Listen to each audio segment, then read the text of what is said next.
সুপ্রিয় দর্শক, স্বাগত জানাচ্ছি।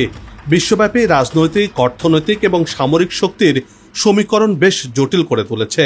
এর মাঝে বিশ্বজুড়ে সামরিক মহড়া ও প্রতিরক্ষা কৌশলের তীব্রতা দিন দিন বাড়ছে। একের পর এক দেশ তাদের সামরিক শক্তির প্রদর্শন করছে, যা আন্তর্জাতিক সম্পর্কের জটিলতা এবং বিশ্ব শান্তির প্রশ্নে উদ্বেগ সৃষ্টি করেছে। এই প্রেক্ষাপটে প্রশ্ন উঠছে, তৃতীয় বিশ্বযুদ্ধ কি আসতে শুরু করেছে? তৃতীয় বিশ্বযুদ্ধে কি বাংলাদেশও জড়িয়ে পড়বে? এসব প্রশ্নের উত্তর সহ বর্তমান বিশ্বের যুদ্ধাং পরিস্থিতির আদ্যপান্ত নিয়ে সাজিয়েছি এবারের পর্ব। দর্শক, বিস্তারিত জানতে পুরো ভিডিওটি দেখুন। চলুন চলে যাই মূল ভিডিওতে।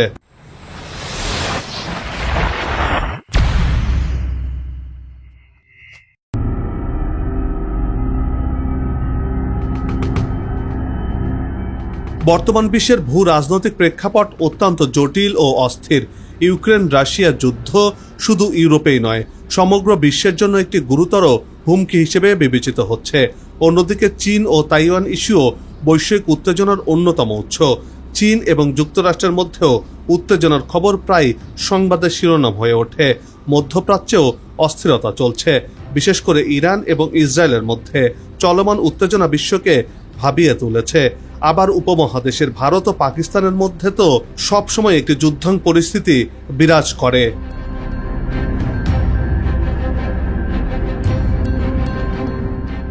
অন্যদিকে আধা বৈধ ইসরায়েল একের পর এক হামলা চালিয়ে গাজার নিরস্ত্র মানুষকে নিধন করছে, আর যুদ্ধবাজ ইসরায়েলকে প্রতিহত করতে হুতি, হামাস, হিজবুল্লাহদের মতো গোষ্ঠীরা পাল্টা হামলা চালিয়ে যাচ্ছে। আবার মার্কিন যুক্তরাষ্ট্র ইসরায়েলের পক্ষ নিয়ে লেবাননে মুহুর্মুহু হামলা চালিয়ে নিরস্ত্র মানুষকে নিধন যজ্ঞে মেতে উঠেছে। তাতেও সামরিক উত্তেজনা তৈরি হয়েছে। তাই এ ধরনের যে কোনো সামরিক সংঘাত বৈশ্বিক স্থিতিশীলতাকে মারাত্মকভাবে ক্ষতিগ্রস্ত করতে পারে। দর্শক, কেন তৃতীয় বিশ্বযুদ্ধের দামামা বাজতে শুরু করেছে? এবার চলুন সেই সব সমীকরণ মেলানো যাক।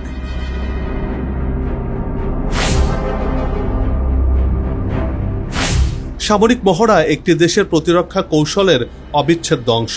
এটি শুধুমাত্র সৈন্যবাহিনীর প্রস্তুতি ও দক্ষতা বৃদ্ধির জন্য নয়, বরং প্রতিপক্ষকে একটি বার্তা দেওয়ার জন্য ব্যবহার করা হয়। সাম্প্রতিক বছরগুলোতে বিশ্বের বিভিন্ন অঞ্চলে এই ধরনের মহড়ার সংখ্যা ও তীব্রতা বেড়েছে। বিশেষ করে বিশ্ব পরিস্থিতির উত্তেজনার মধ্যে ইউরোপ, এশিয়া ও মধ্যপ্রাচ্যে এই প্রবণতা দেখতে পাওয়া যাচ্ছে।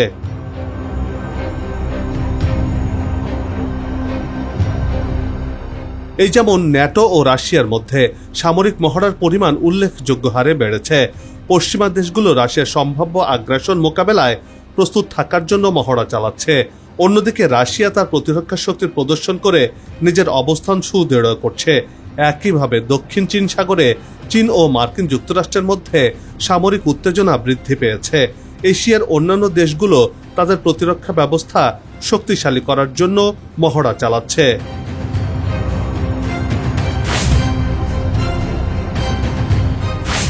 পরমাণু অস্ত্র প্রকল্প নিয়ে যুক্তরাষ্ট্রের প্রেসিডেন্ট ডোনাল্ড ট্রাম্পের হুমকির পর চীন ও রাশিয়ার সঙ্গে যৌথ মহড়া শেষ করেছে ইরান। এটি 3 দেশের পঞ্চম যৌথ মহড়া। চীনের সিজিটিএন নিউজ জানিয়েছে, মেরিন সিকিউরিটি বেল্ট 2025 নামে পরিচিত এই মহড়ার উদ্দেশ্য অংশগ্রহণকারী দেশগুলোর নৌবাহিনীর মধ্যে সহযোগিতা বাড়ানো, নৌ মহড়ায় সামুদ্রিক লক্ষ্যবস্তুতে আঘাত করা, ক্ষয়ক্ষতি নিয়ন্ত্রণ এবং যৌথ অনুসন্ধান ও উদ্ধার অভিযান অন্তর্ভুক্ত রয়েছে।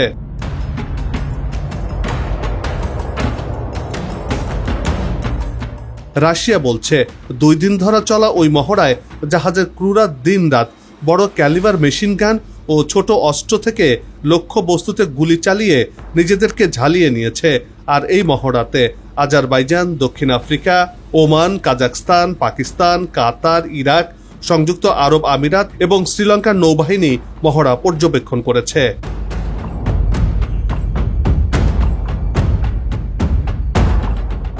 সম্প্রতি পারমাণবিক কর্মসূচি নিয়ে চুক্তির জন্য আলোচনার প্রস্তাব দিয়ে ইরানের সর্বোচ্চ ধর্মীয় নেতা আয়াতুল্লাহ আলী খামেনিকে চিঠি দিয়েছেন মার্কিন প্রেসিডেন্ট ডোনাল্ড ট্রাম্প।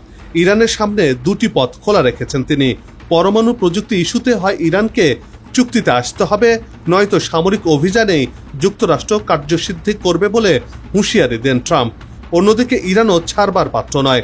ট্রাম্পের এই হুমকিকে পাত্তাই দিচ্ছে না দেশটি, উল্টো হুঁশিয়ারি দিয়ে দেশটির সর্বোচ্চ নেতা জানিয়েছে ইরানের সাথে কেউ লাগতে আসলে তাকে কঠোর শিক্ষা দেওয়া হবে।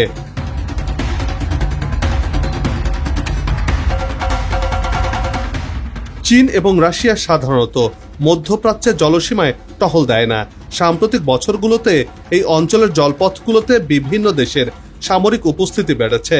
2023 সালের শেষের দিকে ইয়েমেনের হুতি বিদ্রোহীরা লোহিত সাগরে ইসরায়েলের সাথে সম্পর্কিত জাহাজগুলোতে আক্রমণ শুরু করে।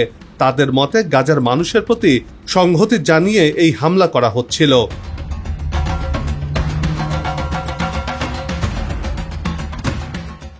সম্প্রতি ফিলিস্তিনের গাজায় বর্বর হামলা চালিয়ে মানুষ নিধনের খেলায় মেতেছে যুদ্ধবাজ ইসরায়েল। তার প্রতিবাদে ইয়েমেনের বিদ্রোহী গোষ্ঠীরা ইসরায়েলে মিসাইল ছুঁড়ে প্রতিবাদ জানিয়েছে।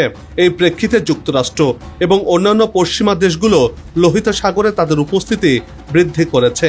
মার্কিন রণতরী থেকে ইয়েমেনে বারবার হামলা চালানো হচ্ছে, কিন্তু হুতিরাও ছেড়ে কথা বলার নয়, তাই তারাও পাল্টা হামলা চালিয়ে উপযুক্ত জবাব দিচ্ছে। এরই মধ্যে হামলা চালিয়ে মার্কিন রণতরীকে লণ্ডভণ্ড করে দিয়েছে হুতিরা। এতে করে খানিকটা পিছু হটেছে মার্কিন রণতরী।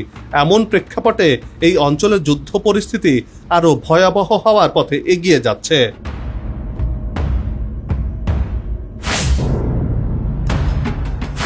তৃতীয় বিশ্বযুদ্ধের সম্ভাবনা নিয়ে আলোচনা করতে গেলে প্রথমে বুঝতে হবে যে বিশ্বযুদ্ধ শুধু সামরিক সংঘাতের ফল নয়, বরং এটি রাজনৈতিক, অর্থনৈতিক এবং সামাজিক প্রেক্ষাপটের জটিল এক সমন্বয়। প্রথম ও দ্বিতীয় বিশ্বযুদ্ধের কারণগুলো বিশ্লেষণ করলে দেখা যায় যে এ যুদ্ধগুলো মূলত জাতীয়তাবাদ, সাম্রাজ্যবাদ এবং আন্তর্জাতিক শক্তির ভারসাম্যের পরিবর্তনের ফলেই সংঘটিত হয়েছিল।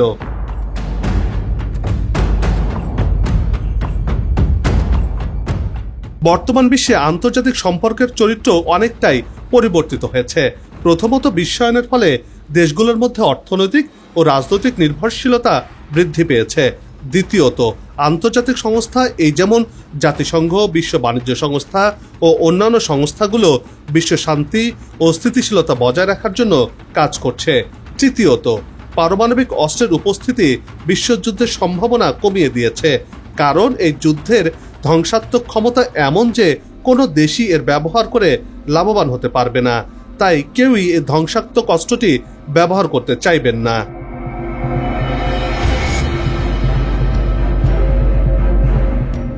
তবে এই সমস্ত ইতিবাচক দিক থাকার পরও বিশ্বযুদ্ধের সম্ভাবনা সম্পূর্ণ উড়িয়ে দেওয়া যায় না। আন্তর্জাতিক রাজনীতিতে উত্তেজনা ও সংঘাতের মাত্রা বৃদ্ধি পেলে যুদ্ধের সম্ভাবনা বেড়ে যায়, বিশেষ করে যখন কোনো দেশ বা দেশগুলো তাদের জাতীয় স্বার্থ রক্ষার জন্য আগ্রাসী কৌশল অবলম্বন করে, তখন সংঘাত বা যুদ্ধের সম্ভাবনা বেড়ে যায়।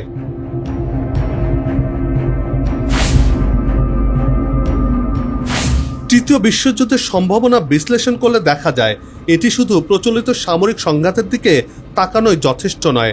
আধুনিক বিশ্বে যুদ্ধ কৌশল ব্যাপকভাবে পরিবর্তিত হয়েছে। সামরিক মহড়াগুলো শুধু সরাসরি যুদ্ধের ইঙ্গিত দেয় না, বরং হাইব্রিড যুদ্ধের প্রস্তুতিও বোঝায়। হাইব্রিড যুদ্ধের ক্ষেত্রে সামরিক শক্তির পাশাপাশি সাইবার হামলা, অর্থনৈতিক নিষেধাজ্ঞা, কৃত্রিম বুদ্ধিমত্তা চালিত অস্ত্র ব্যবহার এবং তথ্যযুদ্ধের মাধ্যমে শত্রুপক্ষকে দুর্বল করা।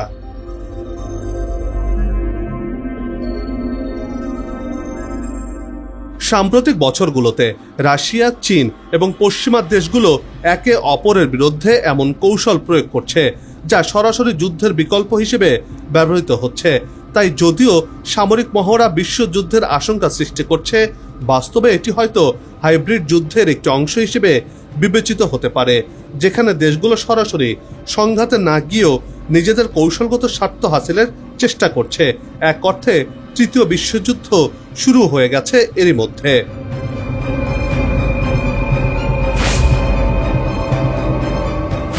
তৃতীয় বিশ্বযুদ্ধের আশঙ্কা কমাতে হলে আন্তর্জাতিক সম্প্রদায়কে একসাথে কাজ করতে হবে। প্রথমত, দেশগুলোর মধ্যে সংলাপ ও কূটনীতির মাধ্যমে দ্বন্দ্বের সমাধান করতে হবে। দ্বিতীয়ত, আন্তর্জাতিক সংস্থাগুলোর ভূমিকা শক্তিশালী করতে হবে। তৃতীয়ত, পারমাণবিক অস্ত্রের বিস্তার রোধ এবং অস্ত্র নিয়ন্ত্রণ চুক্তি বাস্তবায়ন করতে হবে। চতুর্থত, বিশ্বব্যাপী অর্থনৈতিক সহযোগিতা ও উন্নয়নকে প্রাধান্য দিতে হবে।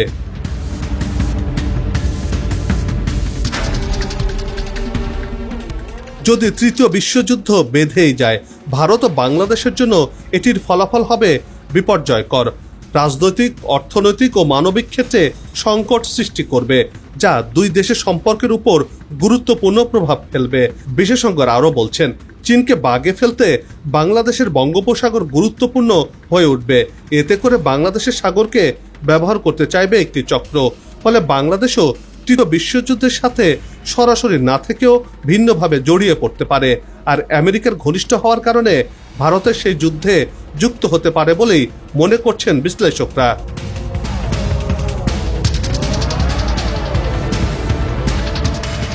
বিশ্ব এখন একটি অত্যন্ত সংকটময় অবস্থায় রয়েছে, যেখানে সামান্য একটি ভুল পদক্ষেপই তৃতীয় বিশ্বযুদ্ধের সূচনা ঘটাতে পারে।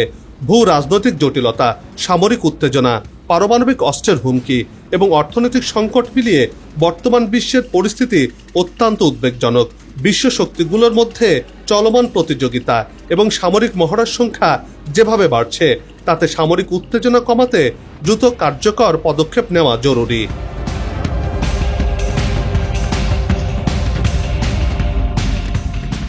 না হলে বিশ্বব্যাপী যেভাবে যুদ্ধাঙ্গ পরিস্থিতি বিরাজ করছে, তাতে করে তৃতীয় বিশ্বযুদ্ধ বেঁধে যেতে পারে যে কোনো সময়, এমন হুঁশিয়ারি দিয়েছেন বিশ্লেষকরা।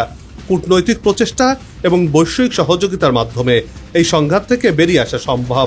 শান্তি এবং স্থিতিশীলতার জন্য পৃথিবীর সব দেশেরই একত্রিত হয়ে কাজ করতে হবে, যাতে ভবিষ্যৎ প্রজন্মের জন্য একটি নিরাপদ ও শান্তিপূর্ণ পৃথিবী নিশ্চিত করা যায়।